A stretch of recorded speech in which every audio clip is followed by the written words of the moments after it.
남자다. Who's next? 이제나 Tenzin Tsepal 소신하기를. Please join me in greeting our next speaker, Tenzin Tsepal.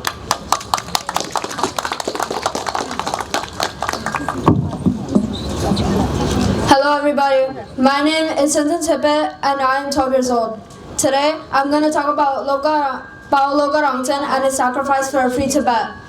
On July 2nd, 2026, Logarangten made a heartbreaking and devastating decision to self-immolate himself outside of the United Nations headquarters.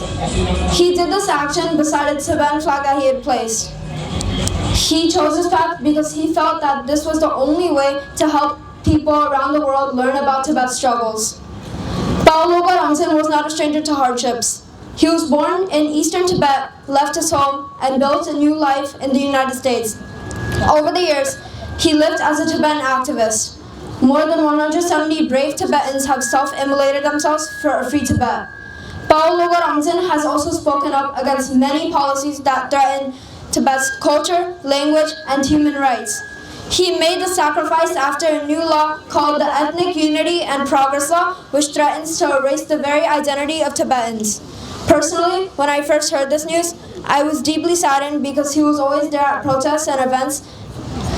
Before his passing, he asked people to not mourn him, but to carry forward his hope and to continue to fight for a free Tibet. When we talk about Logarangten, he isn't just a Tibetan. He is a Tibetan activist that has worked endlessly for a free Tibet. In Tibetan, the word Rangten means independence. He did not just carry that name, he lived it. Rangten! Rangten!